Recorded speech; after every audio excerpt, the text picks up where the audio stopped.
ప్రధాన ప్రతిపక్ష నాయకుడే ఓటమి చెందిండు, మెజారిటీ సీట్లు కాంగ్రెస్కి వచ్చినాయి. గ్రామాల ఎన్నికలు గ్రామ పరిస్థితులను బట్టి జరుగుతాయి.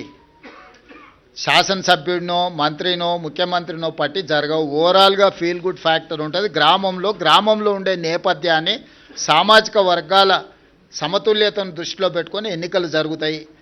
ఎట్లా జరిగినా ఫలితాలు అనేది ఇక్కడ కళ్ళకు కట్టినట్టుగా కనిపిస్తున్నాయి. 94 నియోజకవర్గాలలో 87 శాసనసభ నియోజకవర్గాలలో కాంగ్రెస్ పార్టీకి మెజారిటీ వచ్చింది. ఈ లిస్ట్ అంతా మీకు ఇస్తాము.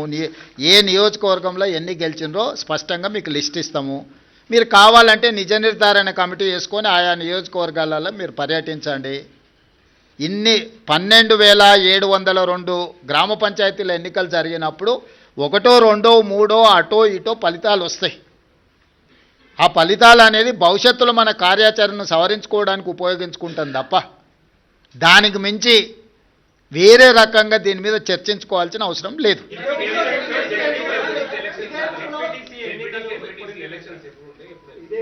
తొందరలోనే శాసనసభ పెట్టి చర్చ చేసి అందరి అభిప్రాయం తీసుకుంటాం ఎట్లా ముందుకు వెళ్దాం అనేది. ప్రతిపక్షాలకు కూడా అవకాశం ఇస్తాం. ఆ ఎన్నికల్ని ఎంపీటీసీ, జడ్పీటీసీ, మున్సిపల్ ఎన్నికలు, మున్సిపల్ కార్పొరేషన్ ఎన్నికలు వీటన్నిటికీ సంబంధించి కూడా తొందరలోనే శాసనసభ సమావేశాలు ఏర్పాటు చేసి ప్రతిపక్షాలను కూడా అడుగుతాం ఏ విధంగా ముందుకు వెళ్దాము, 42% బీసీ రిజర్వేషన్లు ఏ విధంగా సాధించుకుందాము, భవిష్యత్ కార్యాచరణ ఎట్లుంటే బాగుంటుందో ప్రజాస్వామిక బద్ధంగా చర్చ చేసి అసెంబ్లీలో ఆ తర్వాత ఎన్నికలపై ఒక నిర్ణయానికి వస్తాం.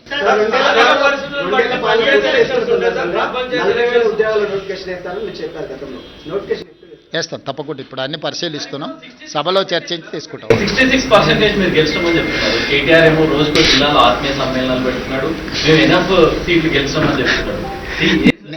అందుకే ప్రభాకర్ క్లియర్గా నేను పర్సంటేజ్తో సహా గ్రామ పంచాయతీలతో సహా ఈరోజు 94 శాసనసభ నియోజకవర్గాలలో ప్రతి నియోజకవర్గంలో ఏ పార్టీ ఎన్ని గెలిచిందో నేను అధికారికంగా ఒక నోటు విడుదల చేస్తున్నా. మీరు నోటు తీసుకొని ఆ నియోజకవర్గంలో వెళ్ళి నిజ నిర్ధారణ కార్యక్రమాలు పెట్టుకొని మీరు పరిశీలించండి. కేటీఆర్ అనేవాడు కాంగ్రెస్ గురించి ఆలోచన చేస్తలేడు. హరీష్ అనేవాడు వెనకాల తవ్వుతున్నాడు.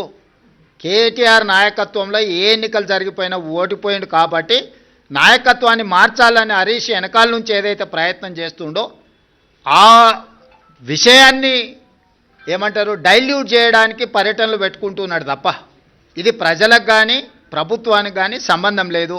ఇప్పుడు కేటీఆర్ వర్కింగ్ ప్రెసిడెంట్ అయినప్పటి నుంచి జరిగిన ఏ ఎన్నికలు గెలవలే కదా.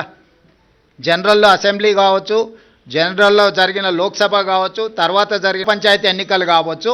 ఈరోజు హరీష్ వర్గం ఆల్రెడీ సోషల్ మీడియాలో మిగతా మీడియాలలో మొదలుపెట్టింది కదా. కేటీఆర్ ఉంటే ఇంకా పార్టీ మిగలదు కాబట్టి కేటీఆర్ను తప్పించండి, హరీష్కు నాయకత్వాన్ని అప్పచెప్పండి అని ఒక స్లోగన్ తీసుకొని బయలుదేరిండు.